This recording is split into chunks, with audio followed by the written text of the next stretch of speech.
오늘 우리에게 주신 하나님의 말씀은 누가복음 4장 14절로 20절 말씀까지 보도록 하겠습니다. 예수께서 성령의 능력으로 갈릴리에 돌아가시니 그 소문이 사방에 퍼졌고 친히 그 여러 회당에서 가르치심에 뭇사람에게 칭송을 받으시더라. 예수께서 그 자라나신 곳 나사렛에 이르사 안식일에 늘 하시던 대로 회당에 들어가사 성경을 읽으시려고 서심해 선지자 이사야의 글을 드리거늘 책을 펴서 이렇게 기록된 데를 찾으시니 곧 주의 성령이 내게 임하셨으니 이는 가난한 자에게 복음을 전하게 하시려고 내게 기름을 부으시고 나를 보내사 포로된 자에게 자유를 눈먼 자에게 다시 보게 함을 전파하여 눌린 자를 자유롭게 하고 주의 은혜의 해를 전파하게 하려 하였더라. 책을 덮어 그 맡은 자에게 주시고 앉으시니 회당에 있는 자들이 다 주목하여 보더라. 아멘. 예수님께서 이제 광야의 40일 금식 기도를 마치시고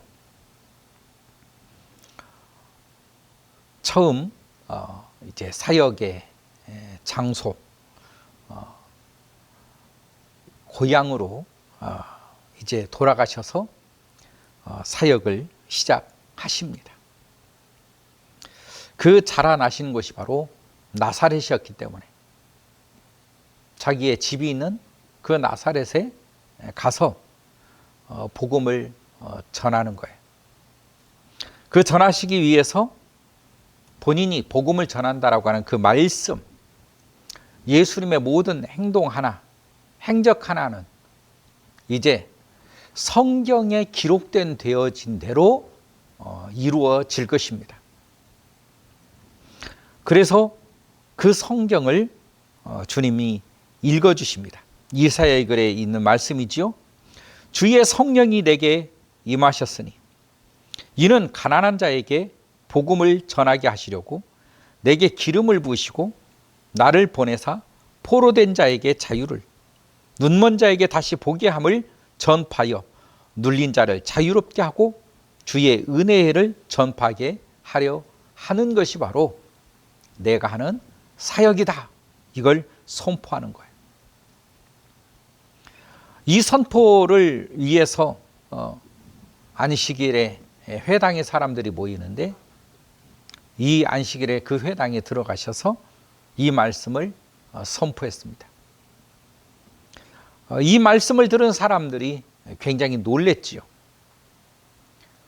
그리고 바로 그 복음의 주인공 하나님께서 보내주시고자 하셨던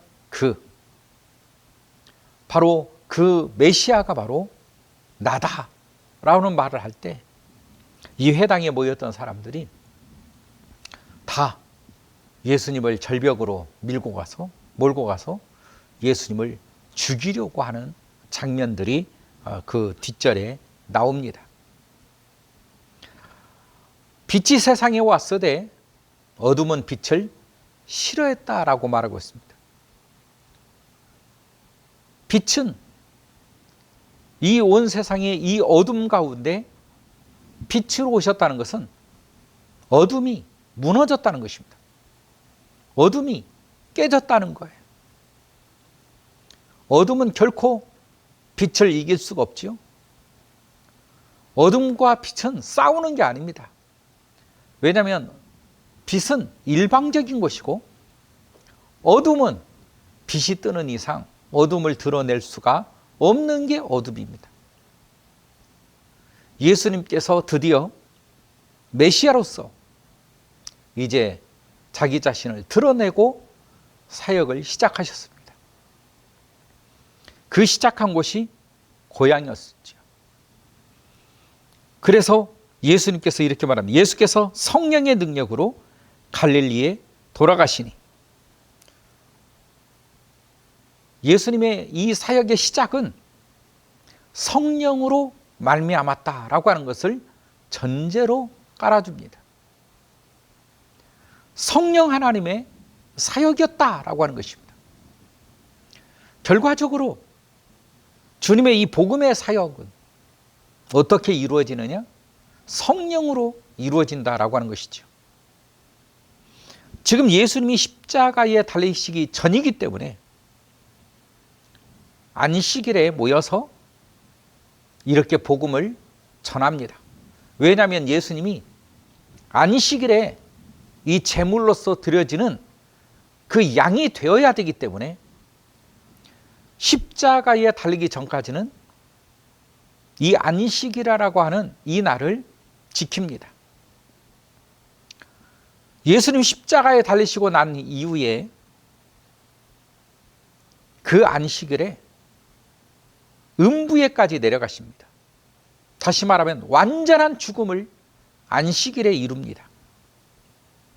그 죽음을 통하여 완전한 부활, 생명이 그 안식일 다음 날 우리가 지금 드리는 이 주일날, 이 날에 모든 생명을 이제 일으키시고 이 날에 바로 이 부활로 말미암아 새로운 하나님의 나라, 새로운 하나님의 자녀들이 탄생이 되어 지는 것입니다. 그래서 우리는 안식일에 예배를 드리는 것이 아니라 주님이 나를 살리신 이 부활절, 이 부활로 말미암아 우리는 이 날을 주의 날이다라고 말을 하고 있는 것입니다. 우리 주님께서 십자가를 지시고 음부에 내려가셔서 거기서 끝이 났다면 우리의 이 구원은 있을 수 없을 것입니다. 끝이 아니라 그 죽음이 주의 날에 그 죽음의 값으로 생명을 사서 그 주님의 값으로 산 생명들과 함께 살아난 날, 탄생한 날, 새 창조를 이룬 날, 바로 이 날이 시작의 날이라고 하는 것입니다.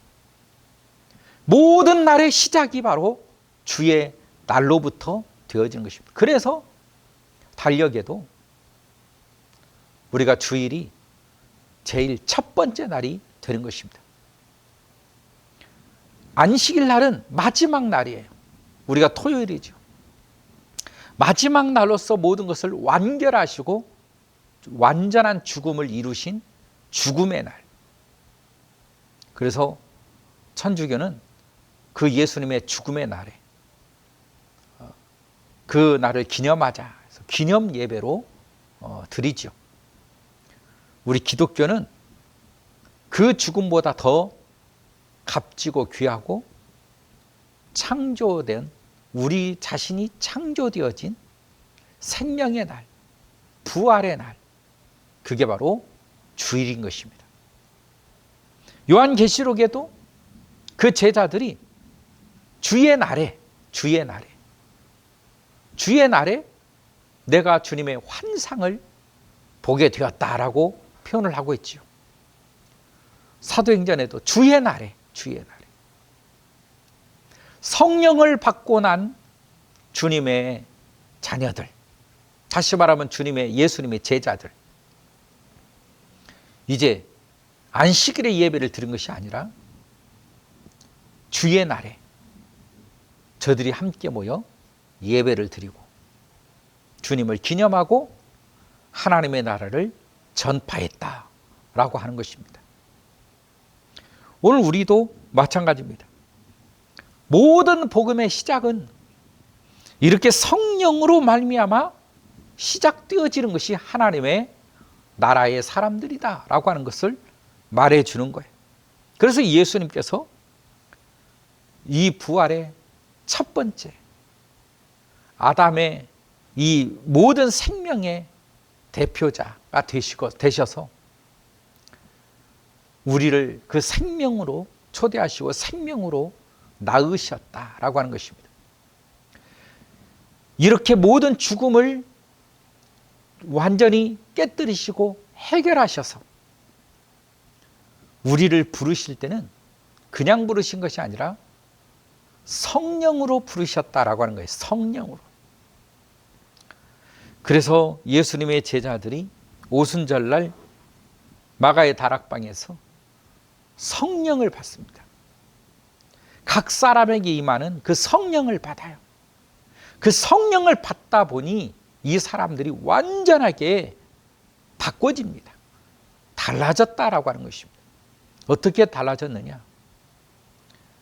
누가 가르쳐주지 않았는데도 불구하고 성경 말씀이, 예수님이 가르쳤던 그 성경 말씀이 알아지고 깨달아지고 그 성경 말씀이 자기 속에 이 운동력 있는 그런 말씀으로 움직이시는 하나님을 경험하게 되는 것입니다.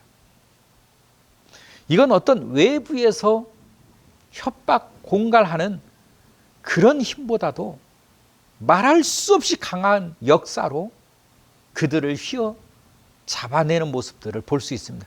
왜냐하면 장로들이 그들에게 질문을 해요. 너희가 전에는 무식한 존재들 아니었냐? 그런데 어떻게 하다가 이렇게 유식한 사람들이 되었느냐? 사람이 변하게 된다는 것입니다. 누가 그를 그렇게 만들어냈느냐? 성령께서.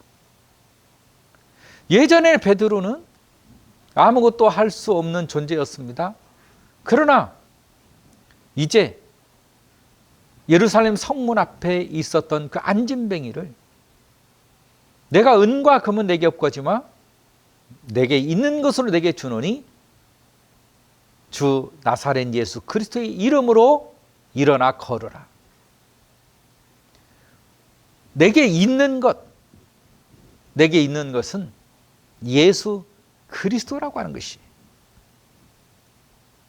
예수 그리스도, 그분이 이 사도 바울 속에 영으로서 찾아오신 그분이 성령이라고 하는 것입니다.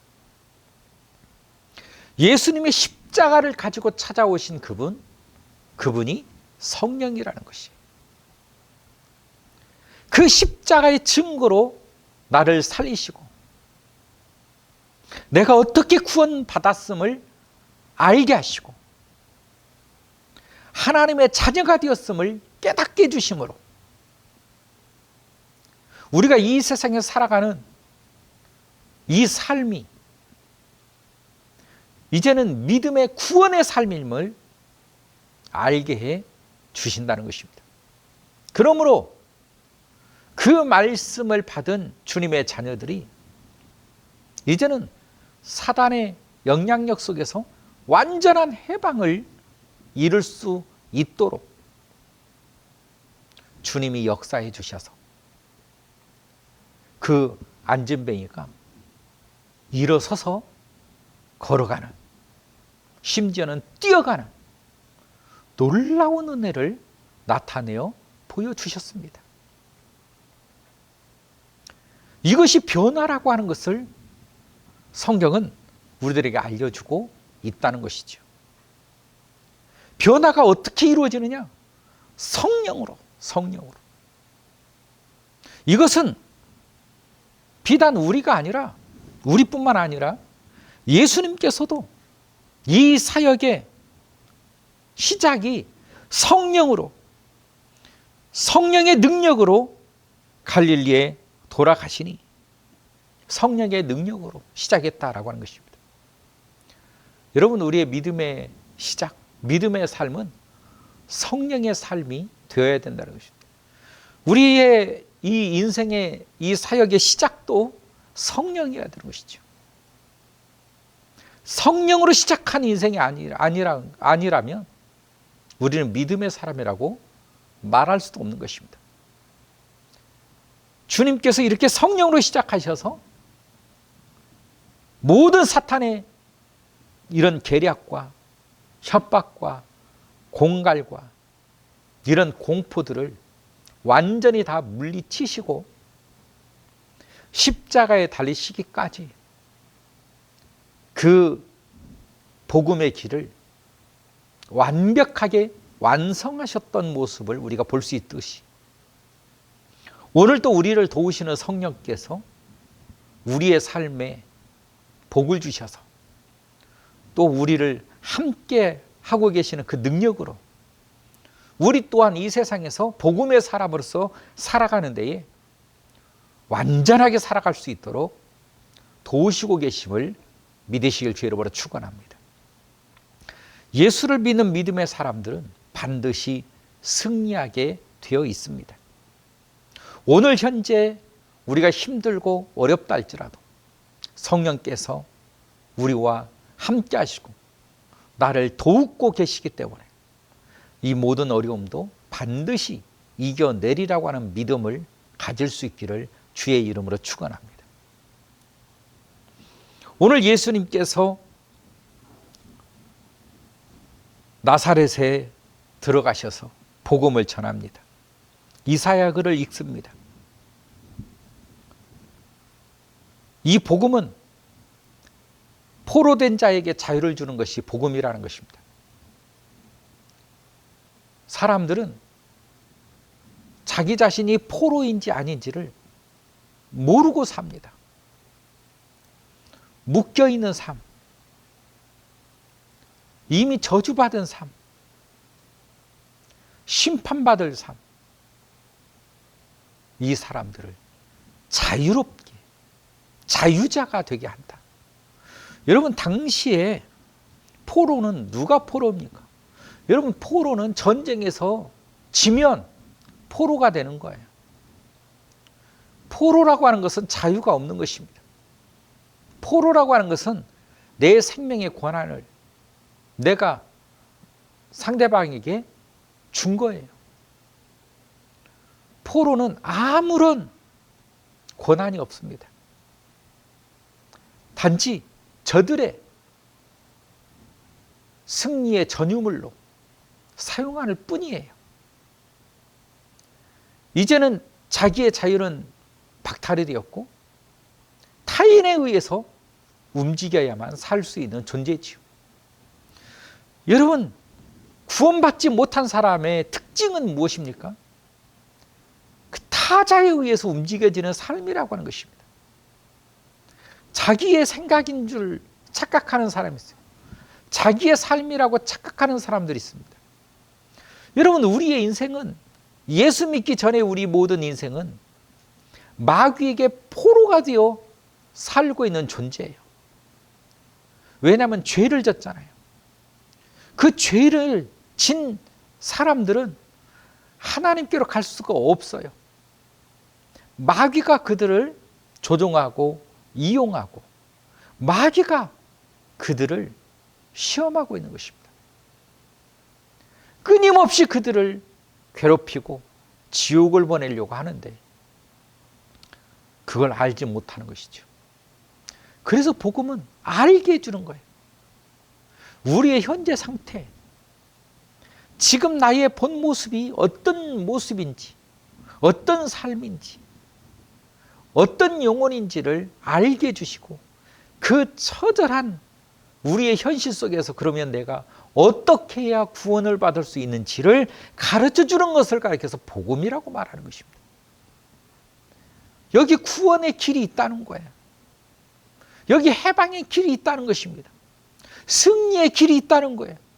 여러분, 포로가 자유를 얻는다는 것은 그 포로를 다루는 그 세력보다 더 강해야 되는 것이죠. 그 전쟁에서 싸워 이겨야만 되는 것입니다. 그래야 나를 찾아올 수 있는 거예요. 그분이 예수 그리스도이십니다. 오늘 그분이 우리를 승리하셔서 나를 찾으시고 나를 데려오셨다는 것입니다. 여러분, 성령의 인생을 살 수 있기를 주의 이름으로 축원합니다. 악한 마귀 사탄이 결코 우리의 인생을 방해하지 못할 것입니다. 괴롭히지 못할 것입니다. 오늘도 승리하는 믿음의 사람들 되기를 주의 이름으로 축원합니다. 사랑의 하나님, 참으로 감사합니다. 우리 주님을 찬양합니다. 언제나 저희들의 믿음을 축복하시고 저희들의 삶을 도와주옵소서. 예수님의 이름으로 기도하옵나이다. 아멘.